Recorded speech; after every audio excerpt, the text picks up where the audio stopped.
Bonjour et bienvenue dans cette série de vidéos qui est consacrée à la structure de la phrase. Donc on va reprendre vraiment depuis le début les premières règles pour comprendre comment se forme une phrase et on va complexifier au fur et à mesure des vidéos. Aujourd'hui on va voir vraiment des choses très simples. Pour les débutants, vous allez apprendre à créer vos premières phrases. Pour les niveaux intermédiaires et avancés, je vous invite à suivre quand même cette vidéo car il y a peut-être des notions que vous avez oubliées ou que vous maîtrisez mal et qui seront utilisées par la suite. Donc c'est vraiment une progression pas à pas pour bien comprendre toute la structure. Alors pour faire une phrase, il faut au minimum deux éléments, ce qu'on appelle le sujet et ce qu'on appelle le verbe.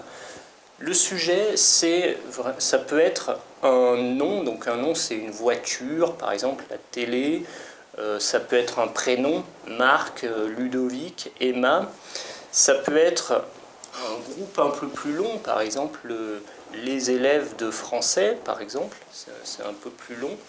Donc voilà, ça représente quelque chose de la réalité. Vous voyez, on a pris un objet, on a pris une personne, on a pris plusieurs objets, plusieurs personnes. Ça peut également être des concepts. Par exemple, si je dis cette idée, ça peut être un sujet. Et cette idée, c'est pas réel, on ne peut pas le toucher, mais pourtant, ça peut venir en tant que sujet. Ensuite, le verbe, c'est quelque chose que fait le sujet. Donc c'est une action. En principe, c'est une action. Ou alors, ça peut être un état du sujet. Voilà, il y a deux possibilités de verbe. Soit le sujet fait quelque chose, soit on indique une caractéristique du sujet. Alors, je vais vous donner des exemples pour bien comprendre. Donc, soit le sujet fait quelque chose, par exemple, Ludovic regarde la télé. Ici, le sujet c'est Ludovic, il fait quelque chose, il regarde la télé. Ou alors, le verbe indique une caractéristique du sujet. Par exemple, Ludovic est fatigué. Ici, Ludovic ne fait pas d'action, mais on indique qu'il est fatigué. Donc c'est une caractéristique du sujet. Je vais vous montrer ça maintenant en image, vous allez comprendre facilement. Le sujet, c'est toujours un personnage. Donc c'est un personnage noir avec un bras. Le bras, ça indique qu'il fait une action, il fait quelque chose, et cette action, elle est représentée par le verbe. Donc le verbe, c'est une caméra. Vous imaginez en fait la phrase comme une scène de film.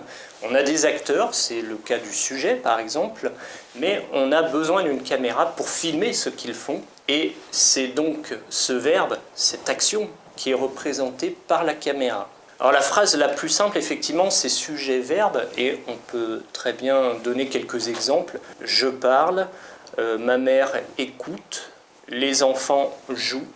Voilà, c'est vraiment très simple. On a une chose, une personne ou un concept qui fait quelque chose.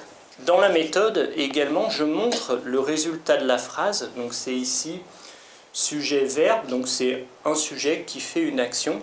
Ça vous permet de voir les relations qui existent entre les groupes. Donc là, il n'y en a que deux, c'est facile. Mais vous verrez que quand il y en a un peu plus, on s'y retrouve bien mieux avec la phrase générale.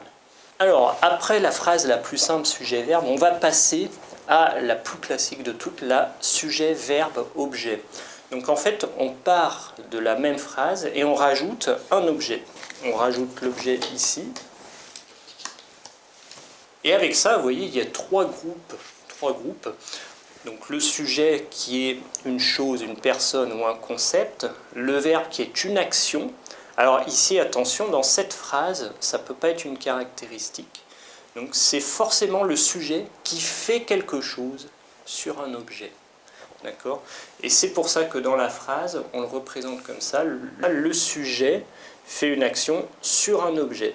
Vous voyez que l'objet, il subit cette action, il ne peut rien faire. C'est vraiment le sujet qui est maître et c'est lui qui fait le verbe. Et c'est pour ça que dans la conjugaison, vous voyez que le sujet s'accorde avec le verbe. Alors je vous donne quelques exemples. Ludovic regarde la télé, ou alors la maman fait un gâteau, ou encore la France accueille des migrants.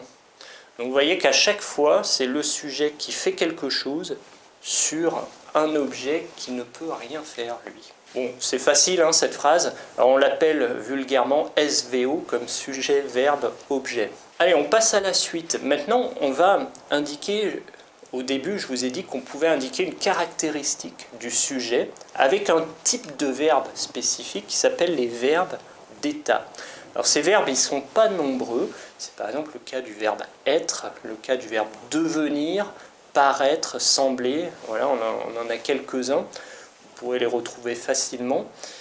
En tout cas, ces verbes-là n'indiquent pas une action, ils indiquent vraiment une caractéristique du sujet. Et je vous montre la phrase en image. L'attribut, c'est une forme bleue qui a la forme du sujet.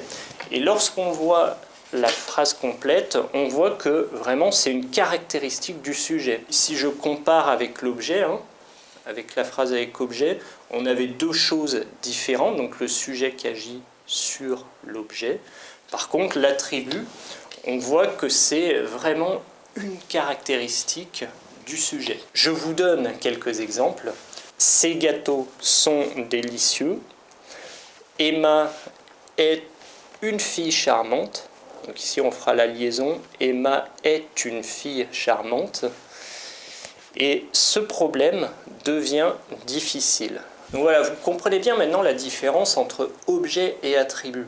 Et je vous mets au défi, vous pouvez demander à des Français, par exemple, je mange une pomme, ils vont comprendre la structure sujet, verbe, objet. Par contre, si vous demandez je suis français, bien souvent français qui est un attribut, ils ne savent pas répondre. Et vous verrez, vous faites le test, vous serez surpris. Allez, ensuite, un autre groupe que je veux vous préciser, c'est le groupe du lieu. Donc le lieu, alors ici c'est une plateforme avec une flèche pour indiquer qu'on est ici. Et il se place après le verbe comme l'attribut et l'objet. Alors le lieu, on pourrait penser que c'est un groupe qui n'est pas obligatoire et qui, de fait, ne fait pas une structure de base. Et pourtant, il y a certaines phrases dans lesquelles on ne peut pas se passer du lieu. C'est pour cela que la phrase sujet, verbe, lieu, SVL, fait partie des 17 structures de base que j'ai démontrées dans mon étude de la structure de la phrase. Ça paraît difficile comme ça avec les explications, mais je vous donne les exemples. Louis habite à Lyon. Et maintenant, cette phrase, vous ne pouvez pas vous séparer du lieu. Vous ne pouvez pas dire Louis habite, il manque quelque chose. Alors dans certaines langues, ça peut marcher. Par contre, en français, on est obligé d'avoir le lieu. C'est la même chose pour les touristes vont dans le musée. Les touristes vont, ça ne fonctionne pas. On est obligé d'avoir un lieu. Dans beaucoup de langues, on peut dire je vais, mais en français, on est obligé d'avoir un lieu avec aller. Et vous verrez qu'au moment où on étudie les pronoms, ça a vraiment une importance. Je vous donne encore un exemple. Lina vient de Chine. Venir, c'est encore un verbe pour lequel on ne peut pas se séparer du lieu. Là, vous avez vraiment compris les structures de base. C'est trois groupes. On a d'abord le sujet qui peut être une ou plusieurs choses, une ou plusieurs personnes, ou une ou plusieurs concepts. Donc c'est tout ça. On a un verbe qui peut indiquer une action du sujet pour l'objet, ou alors une action quand on a un lieu, ou avec un verbe d'état dont le nombre est limité, on pourra avoir une caractéristique du sujet. Par exemple, je suis fatigué. Voilà, avec ces phrases que j'appelle SVO, SVA et SVL, je vous invite à faire vos propres exemples de phrases.